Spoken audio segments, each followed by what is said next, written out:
Welcome to The Watcher. I'm your cult leader, Tom Pot, and I just watched the penultimate episode of Falcon and the Winter Soldier, titled Truth, episode 5, and it was pretty good. Was it the best episode series? No. I think I probably preferred it to other episodes, so for me it probably ranks somewhere in the middle, but again, saying it's only 5 episodes, that's not saying much. I didn't think it was as good as last week's episode, I'll put it that way. That being said, there was some stuff in this I really liked. This is the longest episode of the show. I'd be lying if I said I didn't feel it at some times. But I thought in this episode the highs were really high, and I didn't think there was any real major lows. More that there was lulls at some point. I've seen some people kind of criticize this episode in particular, and this kind of show as a whole, I guess, encapsulated in this episode, in that they kind of feel like there's not a lot of story in this show. And I could see that argument. It doesn't bother me that much because, maybe it's because I didn't expect much story going into this anyway, and what I wanted was some character moments, and I didn't think we'd get many of those, and we're getting a lot of those. So I don't know. I think it's going to be interesting to see where we stand with this show after the finale and kind of removed from it, you know. But regardless, overall, I liked the episode, and I liked the episode. Please like this video.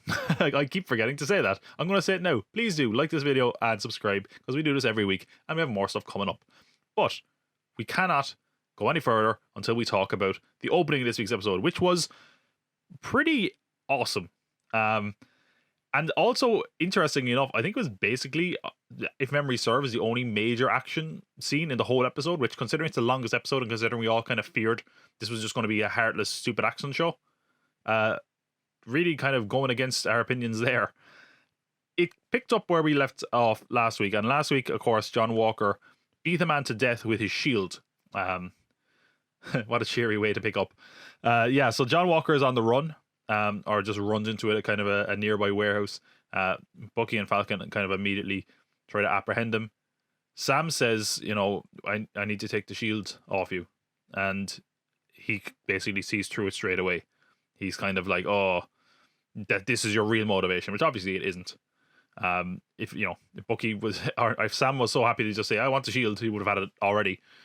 And this is leading to the big fight scene. Now, I want to start off by saying a couple of things about this. First of all, I really liked this fight scene.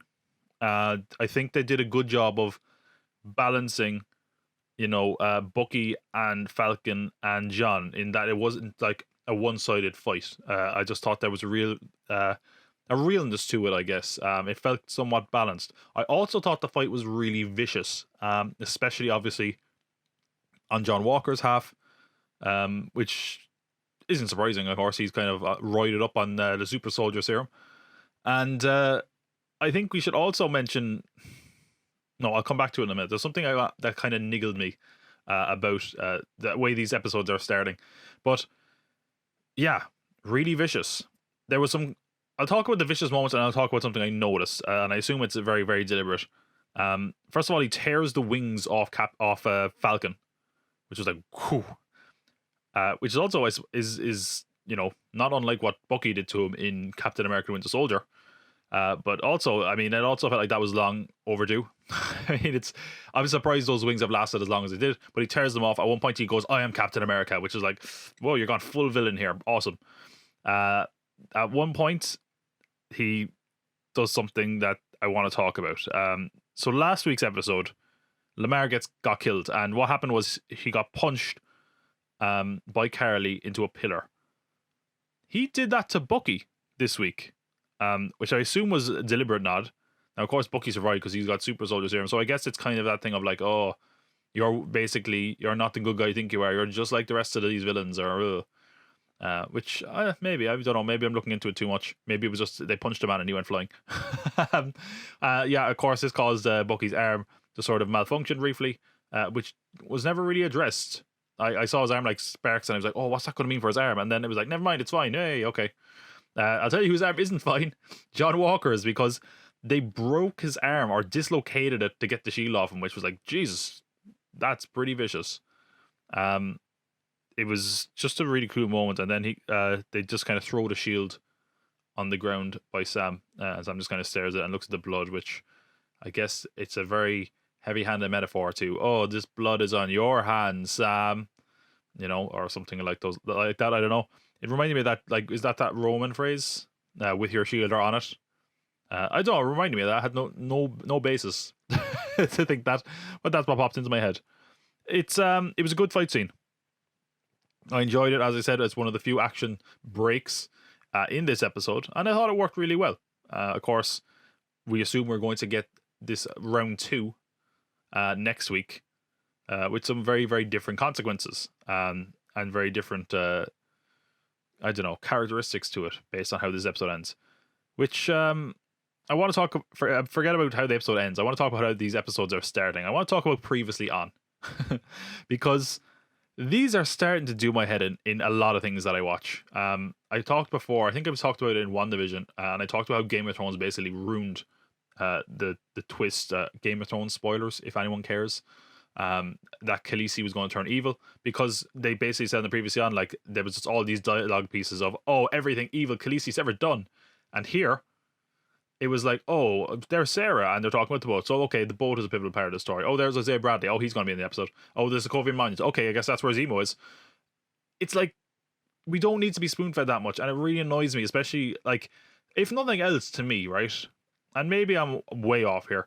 That, to me, kind of points to bad storytelling. Like, if you've got to point out some elements like that, like Isaiah Bradley, like the fishing boat, it just kind of feels like that's stuff you forgot about in your story. Because, let's be honest, those storylines kind of happened in, like, episode 2, and then they haven't been touched again since. So it's like, yeah, we remember. Your word, we remember, because you barely touched upon it. But anyway, that was just kind of a nitpick. And I was surprised at the pacing of this episode. I think the pacing in general of the show has been a little bit hit and miss. It's like that hurry up and wait thing at times. Because we cover basically everything that's going on with John Walker right at the beginning.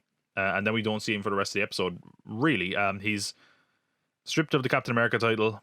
His record is the only reason he isn't court-martialed. No ranks or benefits for his military service. And basically he sees himself as, as someone who obeyed the government. He kind of followed their rules and stuff. He kind of says something like, you built me. So he obviously sees that his country is turning on him, which is an interesting way to take this character. He still calls himself Captain America. He's starting to look a lot like a US agent right now. I also want to mention a character that was totally forgotten. Forget Sarah. Forget Isaiah Bradley. Remember Torres? What was his name again? He was in the first episode. I'm sure he was in it after that. Joaquin Torres. There we go. He was like the sidekick that Falcon had in the first episode. He's here. Remember him? You should, because I think the show is going to do something with him that comes out of nowhere, unless next week really changes my mind. I'll talk about that towards the end. But yeah, Walker is stripped of all his stuff, and it leads to the big talking point of this episode. And I think the fact that it is the big talking point, sorry, I hit my mic, might be an indictment on the show, on the episode as a whole, possibly. Maybe it says more about the audience, really. But we finally figured out who the Big Cameo is.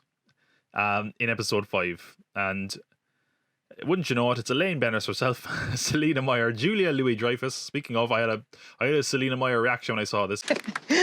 What the fuck? Yeah, what's she doing here? Is kind of the prevailing question.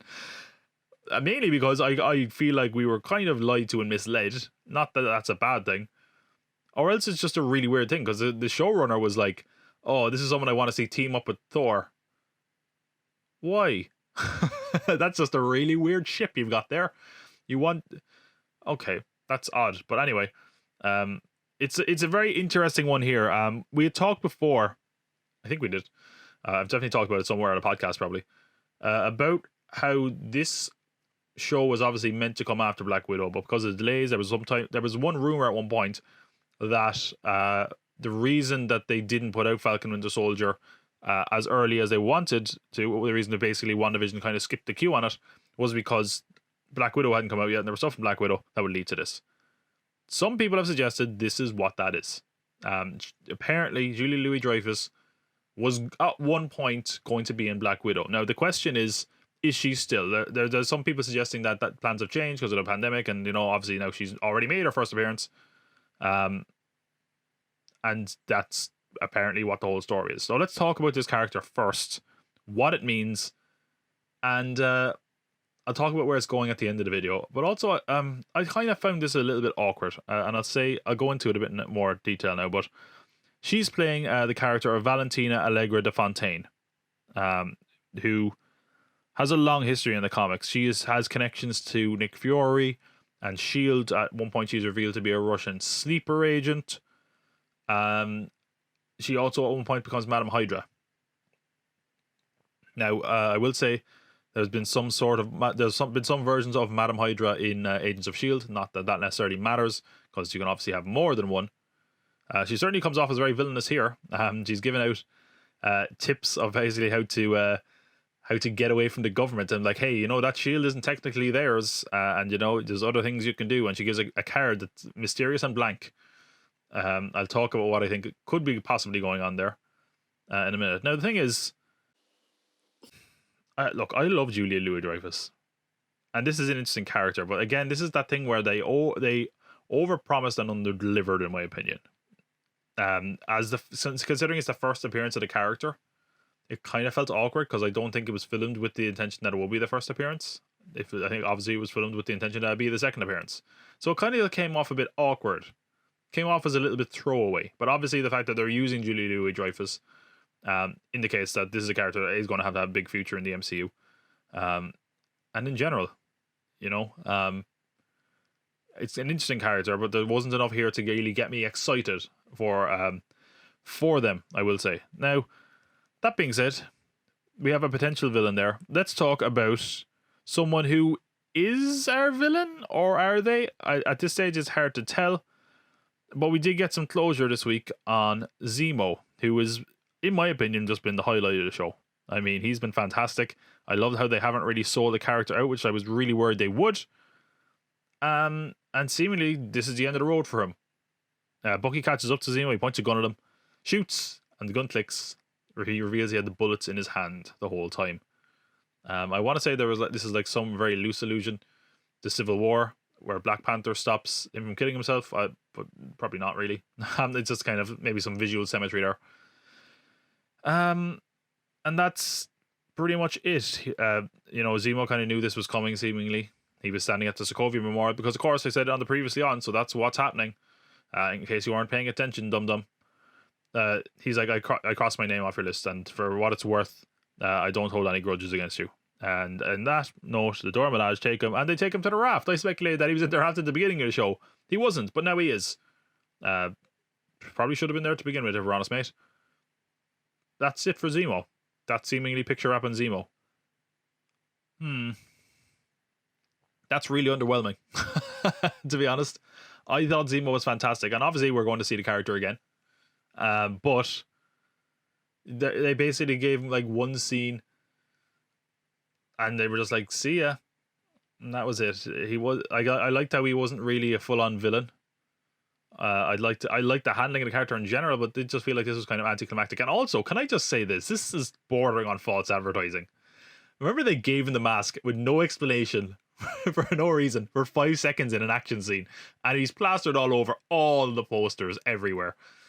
I don't know. It feels like they kind of just basically, this was like, let's get Baron Zemo up to the point where he's like the Zemo in the comics, and then just put him back in prison in case you want to use him later.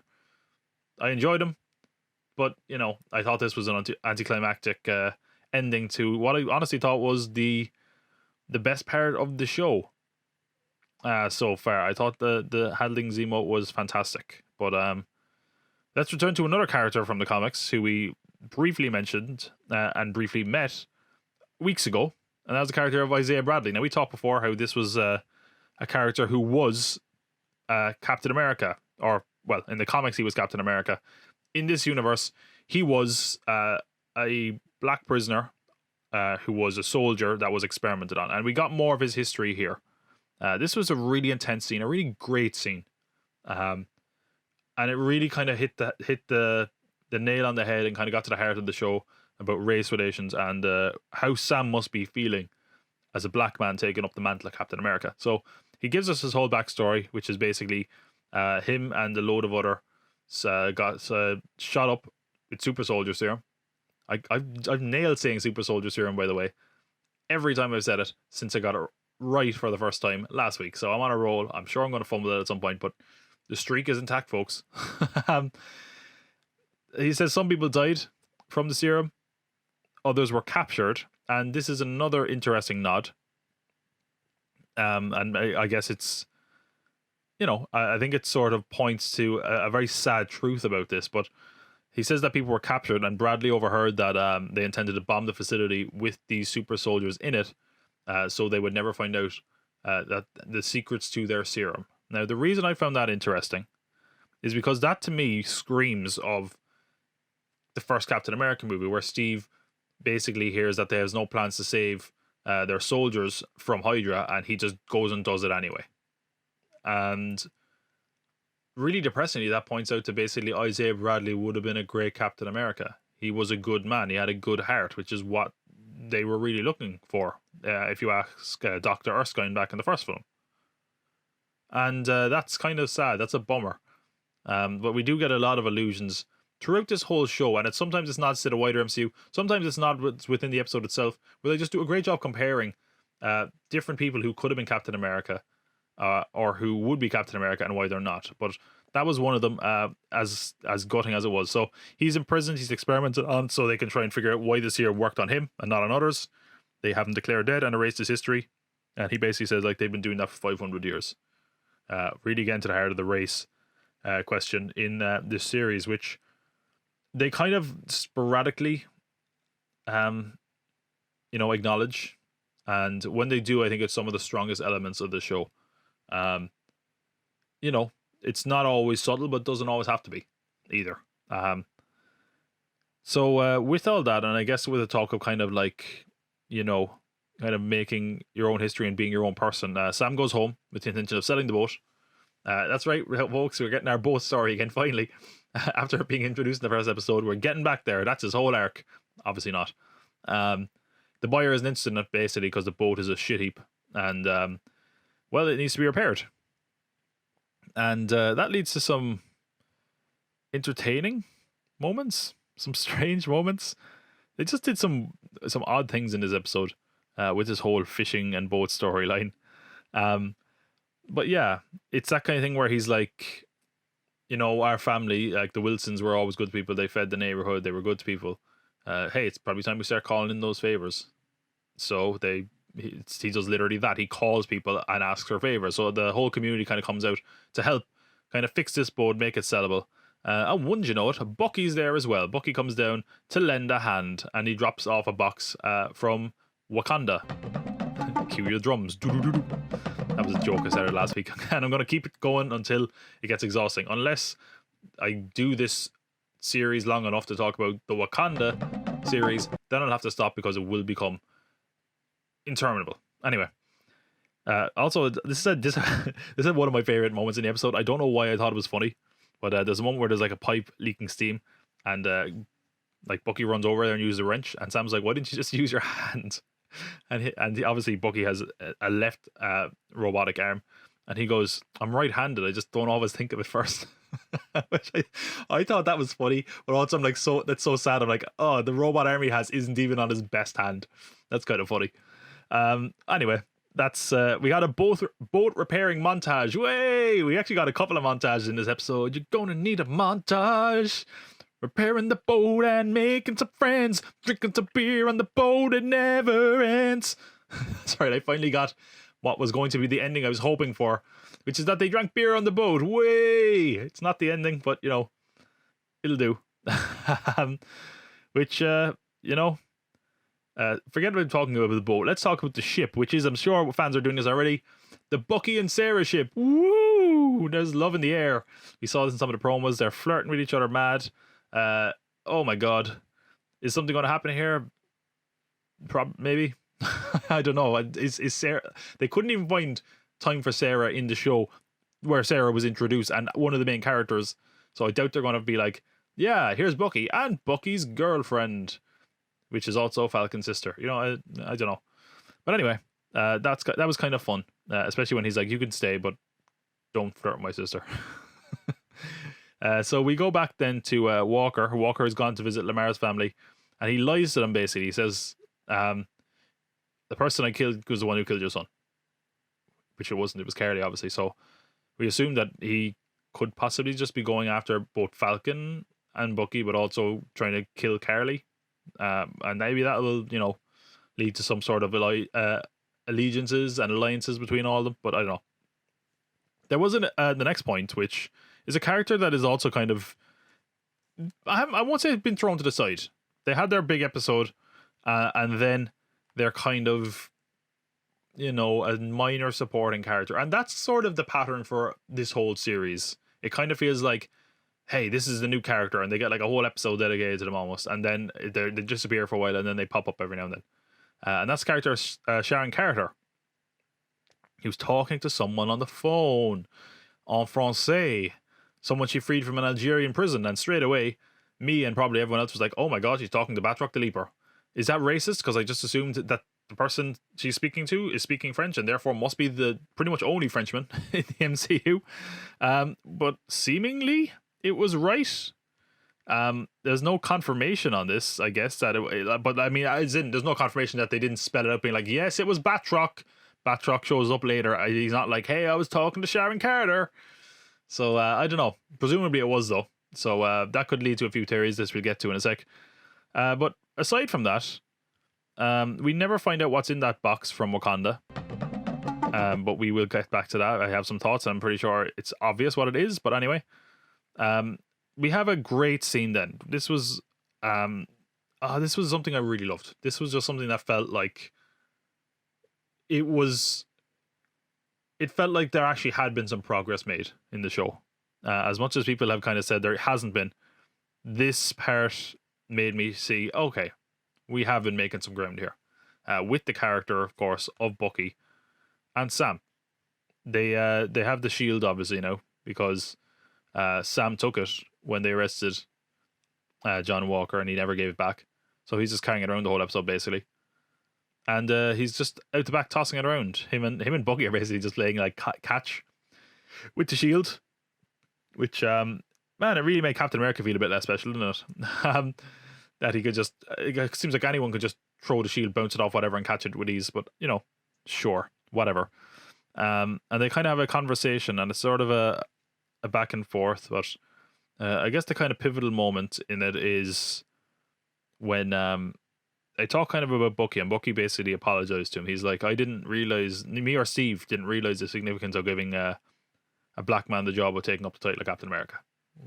How could we? Is what he says. And especially, I mean, it's even more true now that he knows the history of the Super Soldier program with Bradley, because of course that's always going to be a reminder of what could happen. The government he's working on, the same government that did this to someone because of the color of their skin. They have a heart-to-heart basically, and at one point then kind of Sam kind of flips it on him and tries to say something that might soothe him. He's kind of like, are you still having those nightmares? Which I'm assuming by the finale he won't have nightmares. That's going to be like our montage. We need more montages. At the end of the series, he's just going to be sleeping calmly without any nightmares. What a cliched ending that would be. But he's like, I tried, doing it Steve's way, making a list and making amends or whatever, apologizing, that kind of stuff. And Sam basically says, if you want to hear some like some tough love, like you're trying to say sorry, hoping it'll make you feel better. Instead, why don't you make those people feel better? You can offer closure to people that no one else can offer. You go to these people and give them some clarity. And what I really loved as well was the line he followed up with, which Buggy's like, there's like dozens, and Sam just says, just stare at one. Again, Sam getting good at the Captain America speeches. Spoilers, he's definitely going to become Captain America because he's getting good at the Captain America speeches. And what was really good is there was kind of that bonding between them then. They kind of start, walking and talking, and they're like, hey, let me know if Carly pops up, I'll be there. But not friends. No, which is it was a bit of fun, wasn't it? And anyway, that was kind of the big moment. So the reluctant friends, I suppose. I really enjoyed this scene overall. And then we get another montage. Of course we do. This is probably the closest thing we have to a Rocky montage, actually, which is Sam learning to use the shield. He's getting a bit better at it. He's jogging. He's making great friends with the kids, his nephews. Can I say this? It's like Sam's not a super soldier, right? He's gonna fucking kill himself. Did you see the way he caught the shield? He's throwing it, it's bouncing off things, and it's getting so close to his head before he catches it. All it would take is for one bad catch to just kill him. But he's got a good heart, and isn't that what matters? So as I mentioned, then the Flag Smashers team up with Batroc, and they have plenty of agents in New York. There's a GRC, which is a General Repatriation Council, who are trying to pass the Patch Act, which is to do with migration between countries.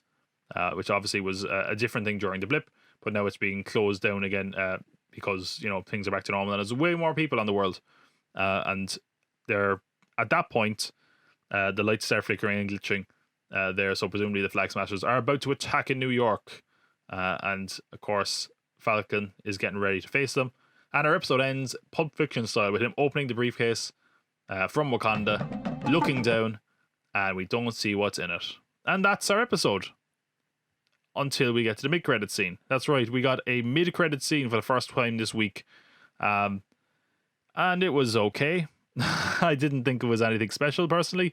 I think it's a cool moment, but I think if you analyze it too much, it's not that interesting. So John Walker, who of course is still fanatically being like, I'm Captain America, and he still got that card that Elaine Bennis gave him.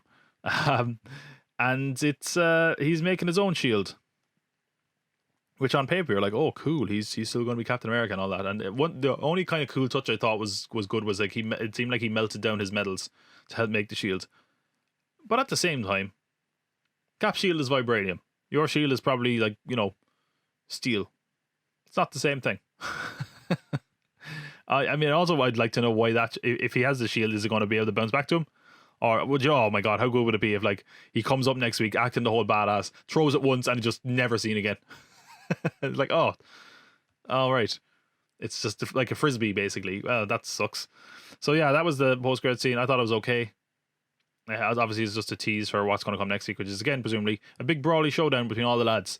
All right, that was the episode. Let's talk a little bit about where I think the finale is going to go. Answer a few questions and theories that we might have. So, okay. Obvious question everyone's going to have, and seems really obvious on paper, so I'm assuming this is what it's going to be. What's in the box? That's right, Brad Pitt style. What's in the box? I think it's a costume. Pretty obvious. The big question, though, is what type of costume is it? Is it just a kind of Captain America kind of outfit? Is it presumably something closer to the comics? That's what I would assume. Obviously, he lost his wings here. They were torn off. And he leaves them with Torres, something else I want to get back to. So yeah, I assume it could be a vibranium wings, something like that. A bit, he's long overdue for an upgrade, this Falcon. So wouldn't surprise me if that's what we're looking at. And also, I've made fun of the trope in the past. I think I talked about it with WandaVision. They always do that in Marvel stuff. Last episode, hey, here's the best costume you've ever had. Now go fight the bad guy, you. And that's seemingly what's going to happen here as well. So yeah, that's that. The big question hanging over the whole series for the last few episodes has been, who is the power broker? And basically, it looks like at the moment, unless another player is introduced, it's two possibilities, which is Valentina, which of course is a character played by Julia Louis-Dreyfus that we just got. I don't think it's her personally, or Sharon Carter. Now, I had suggested with Sharon Carter as soon as Sharon Carter was kind of introduced, and here she does seem to be being villainous, so it could be her. She's kind of turned her back on that. That'll be an interesting way to take it. Who knows if that'll be where we go. I guess we'll know next week. Will that be a character going forward or just contained to this? I assume just contained to this. I just don't think a Power Bro character is that really interesting overall. And if you really embrace the comic booky side of stuff and everyone's able to get superpowers, that's not good for the universe. So there's that. What I guess if I think Sharon is the power broker, or at least I think it's I don't think it's Valentina. Okay. Anyway, so where do you go with Valentina? So as I mentioned, she has ties with S.H.I.E.L.D. and Nick Fury. They obviously have big plans for the character because they had her in Black Widow and then here. I would assume she's going to, because of her ties with Shield and Nick Fury, at least in the comics. And again, this could all have been like, handled already in Black Widow to the point of it won't happen. But could she possibly show up in Secret Invasion? That would make a fair bit of sense. Is she going to kind of go full Madam Hydra? We don't know. Is she basically kind of reviving Hydra? Or, and I know I'm a big proponent for this and always have been, and I've been proven wrong more than once. Could this be a step towards Thunderbolts? She's obviously trying to recruit John Walker for something. John Walker is a member of Thunderbolts. They left Baron Zemo alive, who is one of the founding members of the Thunderbolts in the comics. I don't know. I think if she has ties to Nick Fury, if she's an evil female Nick Fury, Fury assembled the Avengers, she assembles the Thunderbolts. I don't know. It would be interesting. I don't know. I think even if that is the case, we're still a while away from it yet. As for where she pops up next, Secret Invasion makes the most sense, but it's hard to tell where she would point out, kind of pop up aside from that. But again, the problem with this is that we only really got such a brief look into the character here, in a really short scene. So I don't know. Maybe when we see Black Widow, we'll have a better idea of where she stands and what her future could hold. One character I do think also has a big future is Torres. Because in the comics, I can't remember if I mentioned this, Joaquin Torres at one point becomes the Falcon. And, if which is what we assume, Sam is going to become Captain America and not Falcon anymore. Presumably, Joaquin could become the new Falcon. Because also he left his wings with him. So maybe he works with those and repairs them. Now, at the end of the day, then you're probably going to have two characters that kind of fly around like Falcon. And also, I just think that feels a little bit undeserved. They haven't really done a very interesting or good job making Torres any bit interesting. I totally forgot about him until this episode. And that's not to say he wasn't in it after the first episode, but that was kind of his most significant moment. And I was like, oh yeah, that guy. So that's not really a great thing. I don't know if you need to develop him a bit more. If anything happens, please, please, please don't let us turn on the finale next week and have him just be in the Falcon suit being like, I'm here to help, guys. Hey, Sam, I made some adjustments. Oh, please, God, no. I mean, aside from that, where the other characters go, I mean, presumably Sam's going to be Captain America. Bucky's just going to be better healed. He's going to get a good night's sleep. Oh, what a character arc. Because, of course, Sam's now wrapped up his big story, not being Captain America. He's managed to save the fishing boat, seemingly. So that's the real story. That's what this is really about. The Falcon and the Winter Soldier and the fishing boat and the old man and the sea. And that was episode 5 of The Falcon and the Winter Soldier. What did you think of the episode? Let me know in the comments below. And while you're down there, give this video a like. And why not subscribe? Because, of course, I'll be back next week, as I have been every week, for all this Marvel Disney Plus stuff. And next week, I'll be talking about what we do with The Watcher next. Even though there's a bit of a gap in the Marvel Disney stuff, we might have some more stuff coming up. Shh, I can't say too much yet. Come back next week where we will be talking about the finale. Don't miss it, because remember, I'll be watching. Take care.